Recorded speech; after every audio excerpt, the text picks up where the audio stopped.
রিপা বেশ কিছুক্ষণ ধরে আমার সামনে বসে আছে। ওর মুখে চিন্তা ছাপ, চুপচাপ বসেই আছে।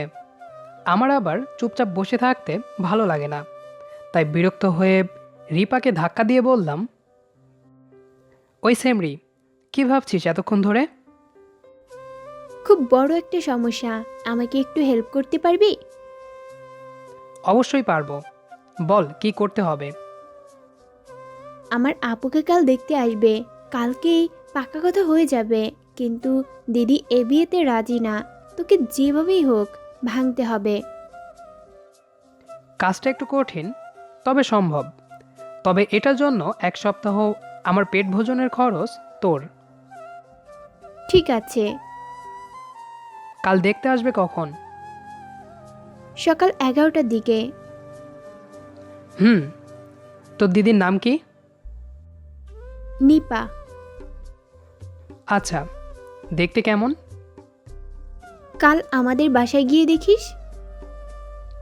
ওকে, চল কিছু খেয়ে আসি। আজকে থেকেই শুরু। হুম, আজকেরটা এমনি। ওকে চল।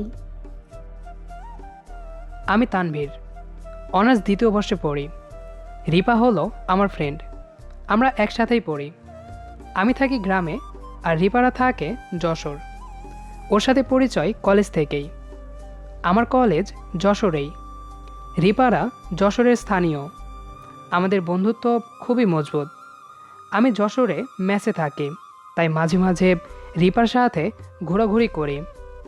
পরের দিন সব প্ল্যান রেডি করে রিপাকে ফোন দিলাম।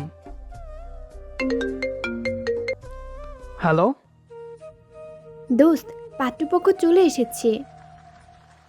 ঠিক আছে, আমি আসছি। দ্রুত আয়। হুম। অতঃপর আমি রিপাদের বাসাতে প্রবেশ করলাম। চমৎকার নিপা, আমার সাথে প্রেম করে এখন টাকাওয়ালা পাত্র পেয়ে বিয়ে সেরে ফেলছো। এতদিন তাহলে তুমি আমার সাথে প্রেমের অভিনয় করেছিলে? মানে কি, কে আপনি? আর আপনার সাথে আমার কিসের প্রেম? কি বাজে বকছেন? বাহ, আমাকে এখন চিনতেও পারছো না? আর আমি আবোল তাবোল বলছি? এখন তো বলবে তুমি আমাকে আগে কখনো দেখোনি। ঠিক তাই, আমি তো আপনাকে আগে কখনো দেখিনি। তখন পাত্রের বাবা বলে উঠল, আমার মনে হয় না এরপরেও আপনার মেয়েকে আমার ঘরের বউ বানানো সম্ভব। জোর করে মেয়েকে বিয়ে না দিয়ে মেয়ে যাকে ভালোবাসে তার সাথে বিয়ে দেন, দেখবেন মেয়ে সুখে থাকবে। আমরা চলি। পাত্রপক্ষ চলে গেল। পাশে দেখলাম রিপা মিটমিট হাসছে। আমার উদ্দেশ্য যেহেতু সফল হয়েছে, তাই আমি মেসে ফেরার জন্য পা বাড়ালাম। তখনই পেছন থেকে রিপার বাবার ডাক পড়ল। এই ছেলে, এদিকে আসো। জি বলুন। তোমার বাড়ির ফোন নাম্বার দাও।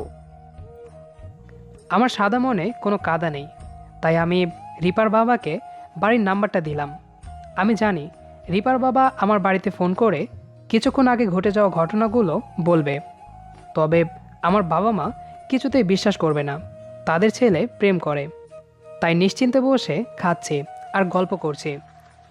বেশ কিছুক্ষণ পর গল্প শেষে যখন বাড়ি যাওয়ার প্রস্তুতি নিচ্ছি, তখন দেখি বাবা মা রিপাদের বাড়িতে প্রবেশ করছে। মা বাবা, তোমরা এখানে? কেন এসেছি বুঝতে পারছিস না? নিপার বাবা আমাদের ডেকেছে। কেন? তুই নাকি নিপাকে ভালোবাসিস, আর তাই আজকে নিপাকে দেখতে আসা পাত্রপক্ষকে ফিরিয়ে দিয়েছিস। আরে, আমি একটা মিথ্যা অভিনয় করেছি। দেখেছেন বেয়াই, একটু আগে আপনার ছেলে বলল আমার মেয়েকে ভালোবাসে, আর এখন বলছে অভিনয় করেছে। আমি ওর কথা শুনেই বুঝে ফেলেছি ওদের ভেতর ঝগড়া হয়েছে, তাই তানভীর এমনটা করছে। আর আমার মেয়েটাকে বিয়ের কথা বলার পর থেকে মন খারাপ করে বসে আছে। মেয়েটা আমার বড়ই সরল, তাই মুখ ফুটে ভালোবাসার কথাটা বলতে পারেনি। বেয়াই, বেয়ান, আপনারা বসুন। ধন্যবাদ। নিপা মা, তুমি তানভীরকে নিয়ে ঘরে যাও, আমরা একটু কথা বলি। চিন্তা করো না, তোমাদের বিয়ে নিয়েই কথা বলবো। বিয়ের কথা শুনে আমার চোখ কপালে। বিয়ে ভাঙতে এসে এখন ফেঁসে গেছে। এদিকে নিপা আমাকে হাত ধরে টেনে নিয়ে একটা রুমে আসলো। তারপর দরজা আটকে দিয়ে আমার কান টেনে ধরলো। ছাড়ুন, লাগছে। কেন বাবু, আদর ভালো লাগছে না? প্লিজ ছাড়ুন, আমি তো আপনার উপকার করতে এসেছিলাম। তো কি উপকার করলি শুনি? উল্টো এখন তাকে বিয়ে করতে হবে মনে হচ্ছে। আমি তো ভেবেছিলাম আমার কথা শুনে পাত্রপক্ষ চলে যাবে আর আপনার বাবা রাগ করে আমাকে তাড়িয়ে দেবে, কিন্তু কে জানে আপনার বাবা আধ পাগল। ওই কি বললি? আমার বাবা পাগল? তুই পাগল, তোর 14 গোষ্ঠী পাগল। ওই তুই কে রে? তোকে আমার উপকার করতে কে বলছে? আমি রিপার ফ্রেন্ড। রিপা আমাকে বলেছিল আপনার বিয়ে ভাঙতে।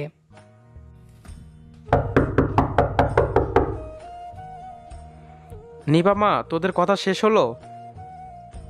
হ্যাঁ বাবা। নিপা রুমের দরজা খুলে দিল। কোনো চিন্তা করিস না মা, আমরা এতটা খারাপ না যে তোর পছন্দকে গুরুত্ব দেব না। তুই যাকে ভালোবাসিস তার সাথেই তোর বিয়ে দিব। বাবা, সবশেষে জানতে পারলাম পরশু আমাদের বিয়ে। কারো উপকার করতে এসে এরকম বিপদে পড়ব ভাবতে পারিনি। পরের দিন আনুমানিক রাত 12টার দিকে আননোন নাম্বার থেকে ফোন আসলো। হ্যালো, কে বলছেন? কেন বাবু, চিনতে পারছো না? নিপা। এই তো বাবু, একবারই চিনে গেছো। এত রাতে ফোন করেছেন কেন? তোমাকে খুব দেখতে ইচ্ছে করছে, একটু আমার বাসার সামনে আসো প্লিজ। এই শীতের রাতে এখন আমি আসতে পারবো না। আসো না প্লিজ। আচ্ছা, আসছি। আমি ভালো মনে গেলাম নিপাদের বাসার সামনে। গিয়ে দেখি কেউ নাই। তখনই ফোনে টেক্সট আসলো। আমাকে বিয়ে করার মজা টের পাবে হাড়ে হাড়ে। এবার শীতে কাঁপতে কাঁপতে বাসায় যাও। অতঃপর আমার আর নিপার বিয়েটা হয়ে গেল। বিয়ের আগে নিপা বিভিন্নভাবে আমাকে বিভ্রান্ত করেছে, তাই বাসর ঘরে ঢুকতে ভয় পাচ্ছি। এই চয়ন, ভিতরে যা। চুপ কর শালি, ওকে জিজু। বলেই ধাক্কা দিয়ে রুমে ঢুকিয়ে দিল। সবাই আমার জন্য একটু দোয়া কইরেন। গল্পটি কেমন লেগেছে সেটি অবশ্যই কমেন্ট করে জানাবেন। আর নিয়মিত এরকম ভালোবাসার ভিডিও পেতে আমাদের তানভীরস ভয়েস ইউটিউব চ্যানেলটি সাবস্ক্রাইব করে পাশে থাকা বেল আইকনটি অন করে দেবেন, যাতে করে আমাদের ভিডিওর সকল নোটিফিকেশান সবার আগে পৌঁছে যায় আপনার কাছে। আর আপনি যদি অলরেডি সাবস্ক্রাইব করে থাকেন তাহলে অসংখ্য ধন্যবাদ।